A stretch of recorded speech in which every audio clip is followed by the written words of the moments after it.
Ahí está, perdemos el trabajo, diría el licenciado. Seguimos, esto es Lo Menos Pensado. Estamos inaugurando la segunda hora de programa, 21 horas ya, hasta las 24 seguimos acá. Señor, usted puede ir a cocinar, puede ir a terminar de hacer las almóndigas, puede lavar la ropa que le quedó, puede agarrar el escobillón para mandarlo a su hijo a bañar.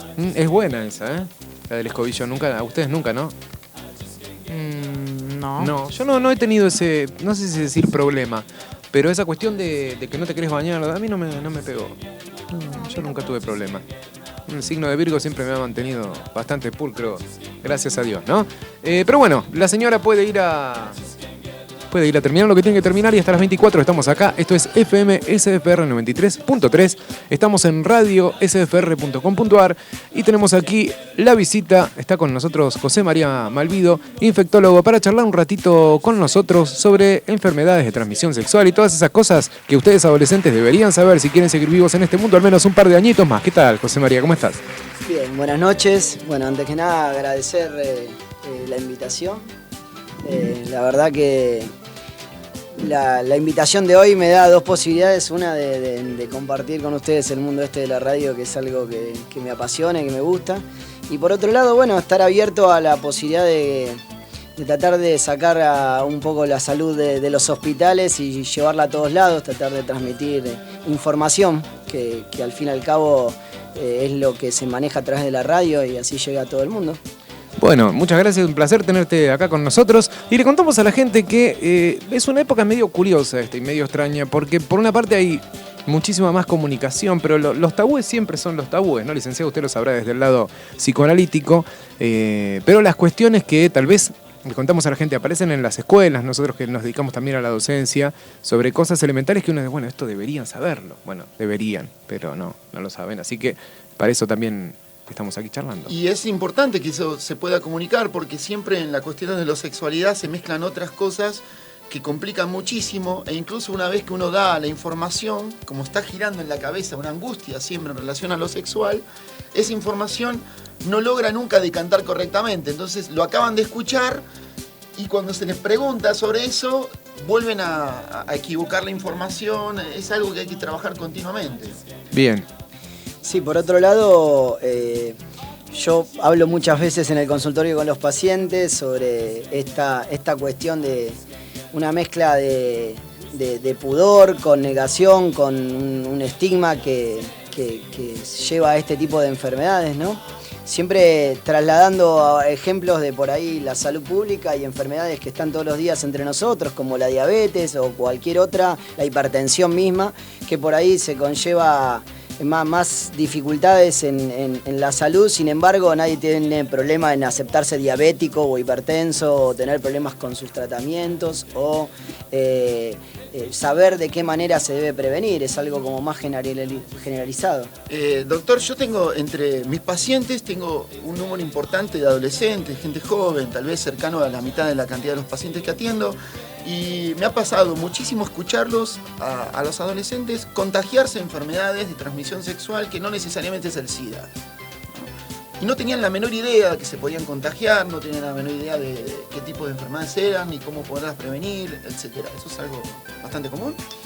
Sí, la verdad que el HIV en el último tiempo ha tenido, por suerte, una gran difusión, un cambio en la información, pero es muy importante por ahí saber que no es la única enfermedad de transmisión sexual, que comparte su vía de contagio, justamente la sexual, con otras enfermedades, algunas iguales de graves o de complejas, y fundamentalmente tener en cuenta que algunas de estas enfermedades son inmunoprevenibles. O sea, inmunoprevenibles lo que indica es que hay vacunas para tratar de evitarlas. Cuando nosotros hablamos de las enfermedades de transmisión sexual, estamos diciendo más que el HIV. Estamos hablando de la sífilis, por ejemplo, enfermedad vieja si los hay, la enfermedad silenciosa se le llamaba antes, porque es una enfermedad que puede no dar síntomas y que generalmente los pacientes se terminan enterando a través de un estudio de rutina, a través de una donación de sangre o un prelaboral. Y la sífilis se trata con algo tan sencillo como la penicilina, el antibiótico más viejo que hay entre nosotros. Sin embargo, puede traer muchas complicaciones, tanto para el paciente como en un eventual escenario de embarazo en las mujeres. Estamos hablando de las hepatitis B, hepatitis C, iguales vías de contagio, iguales riesgos, y en el caso de la hepatitis B, una enfermedad inmunoprevenible, ¿no? Una enfermedad que en realidad, vinculada con las relaciones sexuales, uno teniendo sus anticuerpos que se obtienen a través de una vacuna, podría estar cubierto, y sin embargo esto no está generalizado. Podemos, José María, empezar por ahí. La diferencia entre las hepatitis, que es un clásico, ¿no? Que bueno, no, porque fui a donar sangre y me dijeron que tenía ¿cómo es que se llama en la sangre? Un reactivo, bueno, aplicando un reactivo de que alguna vez tuve hepatitis. ¿Cuál es la diferencia entre hepatitis A, B y C? Perfecto. Está la famosa frase de yo tuve la hepatitis buena, como si la hepatitis B y la hepatitis C serían de algún tipo malvadas o nos castigarían de alguna manera. Esa hepatitis buena a la que le llama la población es generalmente la hepatitis A, que de buena no tiene mucho, digamos, es una hepatitis como las otras dos. La diferencia es que la hepatitis A se contagia a través de la vía fecal-oral, o sea, del agua de los alimentos, y que muchas veces nosotros la hemos cursado y nos damos cuenta de grandes porque alguna vez un infectólogo o alguien tratando de diferenciarla de las otras hepatitis nos piden anticuerpos, y ahí nos enteramos, muchas veces cursan la infancia como un resfrío o pasa de largo, y por eso esta es la hepatitis buena, digamos, la hepatitis A. No comparte la vía sexual con las otras dos hepatitis, que son la B y la C. Y acá una diferencia que era lo que hablábamos recién, ¿no? La hepatitis C hoy por hoy todavía no tiene una vacuna, y sin embargo la hepatitis B sí. Entonces, la importancia de poder diferenciar en principio. Entonces, hepatitis A por un lado, transmisión agua-alimentos, una hepatitis muy común en Sería zonas... una soft, digamos. Sí, desde algún punto de vista, para el hígado, las tres son hepatitis. Claro. Y que cuando, perdóname que te interrumpe, pero bueno, No. por ahí van surgiendo a medida que vas explicando esto. ¿Qué rastro deja la hepatitis A? Supongamos que uno la tiene en la infancia, como decías vos, no queda bien curada. ¿Qué rastro puede llegar a dejar o qué contraindicación puede llegar a tener en la adultez? Generalmente la hepatitis A, como las otras dos hepatitis, pasan, realizan su fase aguda de enfermedad, cuya definición es inflamación del hígado y por eso aumento de las enzimas hepáticas. Recordemos que en el hígado es una especie de filtro donde pasan todo el metabolismo, la sangre. Fundamental. Filtra las toxicidades de las medicaciones, del alcohol, por eso también sufre sus consecuencias. Y en realidad la hepatitis A que pasó de largo lo que nos deja es anticuerpos. Anticuerpos que quiere decir que estamos protegidos para el día de mañana. Por ende, generalmente ese es el elemento con el que contamos nosotros para darnos cuenta que alguien la tuvo, los anticuerpos en sangre, ¿sí? La hepatitis A, que no tiene que ver con las enfermedades de transmisión sexual, es, por ejemplo, la hepatitis más grave y a la que uno más se arriesga en un viaje. Tan de moda en estas épocas el sudeste asiático, Sudáfrica, destinos que por ahí en otro momento no se daban tanto. La hepatitis A es la más prevenible desde el punto de vista de una vacuna, y esta es la que no es de enfermedad de transmisión sexual, así que estamos diciendo... Uno está protegido, hepatitis A protegido por vacuna estamos, ¿no? Aparentemente, o sea que tomo mate, viajo a Mendoza, tomo mate con gente que viene del sudeste asiático, tiene hepatitis, pero... Estoy cubierto si tuve la vacuna. ¿En qué vacuna viene este anticuerpo? La vacuna se puede dar, la vacuna de la hepatitis A o la vacuna de la hepatitis A más la hepatitis B. Generalmente por eso uno propone a un viajero antes de eso hacer una consulta a su infectólogo amigo. Y de esa manera existe hoy en día lo que se llama medicina del viajero, que lo que intenta es justamente prevenir esas enfermedades que a veces uno no tiene la posibilidad de recurrir, por ejemplo, al preservativo, sino que es más difícil de contener porque, bueno, al ir por agua y por alimentos es más difícil de saber cuándo uno se está exponiendo, ¿no? ¿Quién en un viaje no toma agua, no come alimentos en la calle? Un vaso, claro. Cuando uno da estos consejos a un viajero, el viajero lo mira como diciendo, doctor, vine a consultarlo porque me voy de viaje. O sea, no, es imposible que no haga este tipo de cosas, ¿no? Claro. Y bueno, y volviendo a las enfermedades de transmisión sexual y las hepatitis en sí, la hepatitis B y la hepatitis C, la gran diferencia es que la B tiene vacuna, también se mide a través de anticuerpos en sangre, la posibilidad de saberse vacunado. El esquema es 3 dosis con espacios de meses que bueno, eso lo manejará su médico. Y la hepatitis C tiene como secuela por ahí, tanto como la hepatitis B, pero más la hepatitis C, el tener posibilidades a futuro de complicar el hígado en un estadio terminal donde se fibrosa y llegamos a esta cirrosis que uno a veces la relaciona solamente con el alcohol, pero en realidad la cirrosis es el estadio terminal de cualquier enfermedad que afecta al hígado. Bien, doctor, ¿y estas vacunas son obligatorias? ¿Uno las recibe obligatoriamente o son optativas las vacunas de hepatitis? La vacuna de la hepatitis B se ha incorporado al calendario y en realidad mucha población queda por fuera de esta vacunación porque son las vacunas que están recomendadas más que nada cuando uno tiene el inicio de las relaciones sexuales. Uno habitualmente se encuentra todos los días con la gente que cuando trata de evaluar si está vacunado, por ejemplo, contra el tétanos u otras enfermedades que uno debería estar vacunado porque está expuesto todo el día, se da cuenta que en realidad hasta los 16 años cuando nos obliga al colegio o algún ingreso a alguna facultad o lo que fuera, uno está vacunado, pero cuando cada 10 años necesita un refuerzo o estas vacunas que en realidad nos ayudan pero que no llegaron a entrar en nuestro calendario, por ahí se ve en la población que un déficit. Creo yo, en pos de esta falta de información.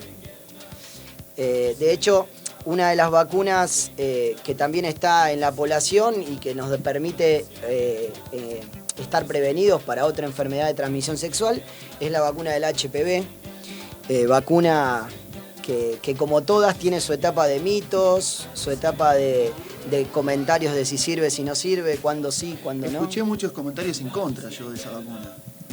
Sí. Los comentarios en contra tienen que ver con que a veces la publicidad de Araceli González arrancó publicitando esta vacuna al principio. Perdón, ¿es la vacuna contra el papiloma? Exactamente. Escuchar a Araceli González parecía al toque, ¿viste? Claro. La vacuna Tranquilo, contra el señor papiloma, Pérez, tranquilo. contra el HPV, perdón, es una vacuna que tiene como particularidad proteger de algunos tipos de HPV, que es un virus que generan lesiones del tipo verruga, y hay un par de virus de algunos serotipos, el 16 y el 18 son los más comunes, que lo que hacen es predisponer al cáncer de cuello. Cáncer de gran importancia y no tan conocido, digamos, y entonces ahí la importancia de estar vacunado para esto. ¿A dónde viene la contrapublicidad de la vacuna? Que es real que proponer la vacuna del HPV como solución del cáncer de cuello, una de las cosas que genera es que la gente no se haga los controles que tiene que hacer, que a partir de los 25 años tienen que ser anual y que no se reemplazan por la vacuna. Y la indicación por Ministerio de Salud de la Nación y a través del calendario es darle la vacuna a las nenas de 11 años desde el 2011 en adelante. O sea, todos los años, aquella tanda de mujeres, de niñas que cumplan los 11 años, tiene indicación de vacunarse. ¿El por qué? Tiene que ver con que uno intenta vacunar antes de la exposición a las relaciones sexuales. Si no me equivoco, son 3 dosis, ¿no? Exactamente, sí. Son 3 dosis, 0, 1 y 6 meses. Y en realidad el objetivo de vacunarlas antes de tener relaciones sexuales es que se cree que hay un 80% de la población que ya estuvo expuesto a algún tipo de HPV. Entonces vacunar a aquellos que tuvieron relaciones sexuales como medida de salud pública en realidad no genera un alto impacto. Lo que genera es intentar vacunar a las niñas. Todavía no, claro. Exactamente. Bueno, y doctor, para recordarle, sobre todo a la audiencia femenina, que usted hablaba de las fases del HPV, ¿en qué consiste el virus, en líneas generales? El virus, para hacerlo entendible, es un virus que quedaría como pegado a la mucosa genital y se mantiene latente. Para tratar de explicarlo, yo muchas veces uso el ejemplo del herpes labial. ¿Quién alguna vez no ha tenido a alguien o ha tenido uno o a alguien con un herpes labial? Muchas, nadie, acá nadie. Acá nadie. Bueno, siempre está la excepción a las reglas. Somos buenos muchachos. Claro. Estamos bien. Pero a veces uno ve el ciclo que genera este herpes labial en relación a X circunstancias, no demasiado fuera de lo comunes como exposición solar, la menstruación, el ciclo menstrual en las mujeres. Este virus, el virus, el HPV, es muy parecido al virus herpes, ¿sí? De hecho es de la misma familia, por lo cual se pega a la mucosa y tiene la posibilidad de volver a hacer su ciclo y volver a expresarse en forma de verrugas.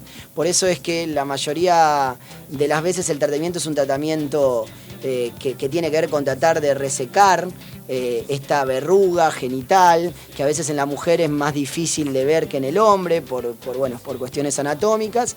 Y la idea de que este virus está latente y todo el tiempo repitiéndose en la mucosa es justamente lo que lo hace un virus que se llama oncogénico, o sea, predispone a esa mucosa a terminar en una neoplasia de cuello uterino, y ahí la importancia de este virus. No tiene tanto que ver con la severidad del cuadro viral, o sea, de la expresión infecciosa, sino con la predisposición al oncológico. Sino la posibilidad de generar un cáncer. Exactamente. Claro. Y lo difícil que es, ante estas recidivas, tratarlo.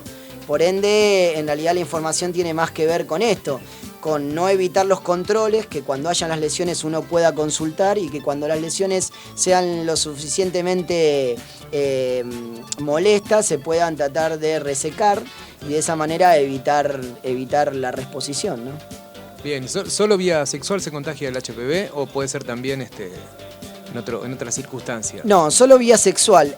Cabe aclarar que como la mayoría de las enfermedades de transmisión sexual que estamos hablando, si bien para el HIV, para la hepatitis B, para la hepatitis C, uno debería tener algún tipo de contacto con secreciones sexuales, ¿sí?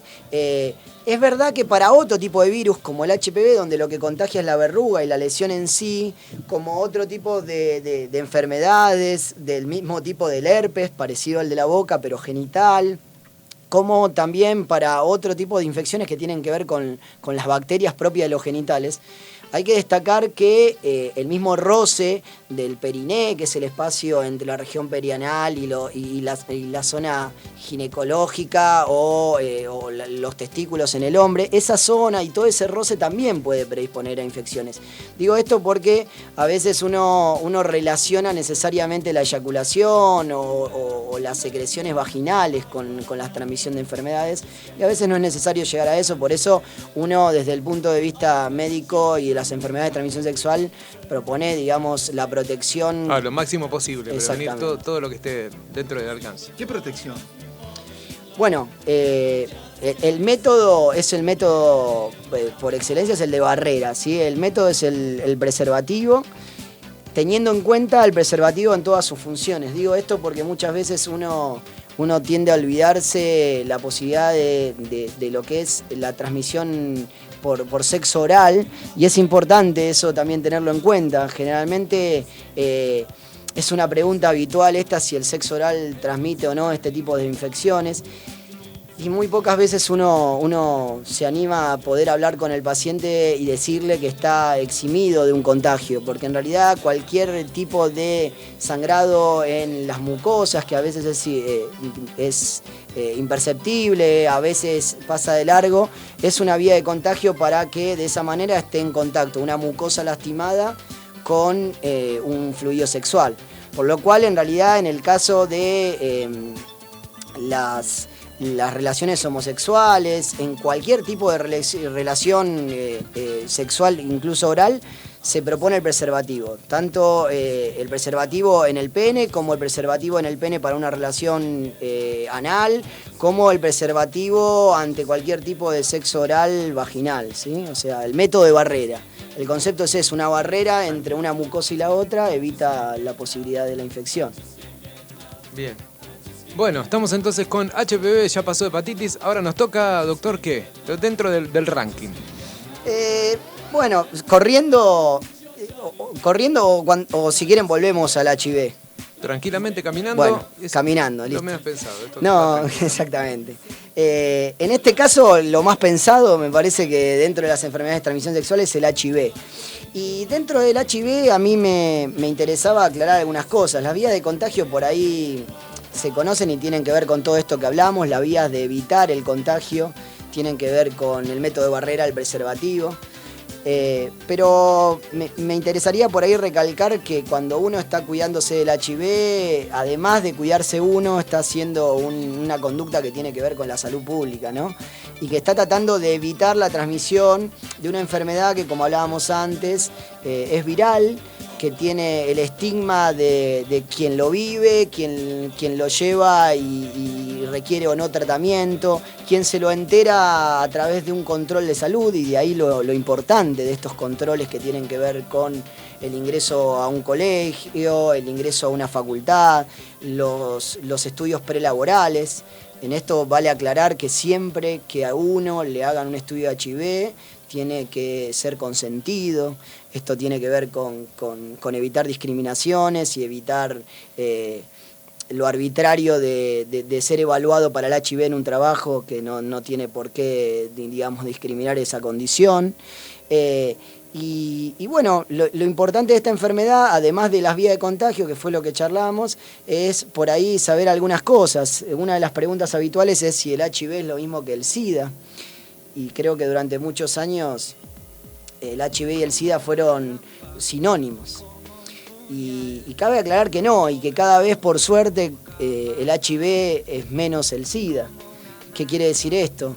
El SIDA es, por definición, un síndrome. Quiere decir un conjunto de signos y síntomas, o sea, cosas que ve el médico y cosas que siente el paciente, de inmunodeficiencia, o sea, de las defensas bajas, y adquirida, porque en realidad es algo que se adquiere, que no se trae desde lo congénito ni de lo hereditario. Y este síndrome, para que sea un síndrome, dijimos que tenía que tener ciertos síntomas y ciertas enfermedades asociadas, por lo cual el HIV es un virus en la sangre que en su estadio y evolución natural, sin tratamientos, con desconocimiento y enterándose mucho tiempo después de uno adquirirlo, puede terminar en diferentes infecciones que se llaman enfermedades marcadoras o oportunistas, porque se aprovechan de la condición de tener el HIV en la sangre, y de esta manera terminan en el estadio de SIDA. Por lo tanto, no todo paciente que tiene HIV tiene SIDA. Todo paciente que tiene SIDA tiene HIV y alguna manifestación, alguna enfermedad que se aprovechó de esa condición. Y eso también es muy importante, porque hablábamos antes de cuántos pacientes con enfermedades crónicas, un asmático, un hipertenso, un diabético, van por su vida y hacen su vida normal. Y bueno, hoy en día el HIV es una enfermedad de esta misma jerarquía, digamos, sabiéndose uno controlado, sabiéndose diagnosticado, y con un seguimiento adecuado uno puede tener una vida totalmente normal. Y esto también es importante porque por ahí quita el prurito de estudiarse, quita el miedo.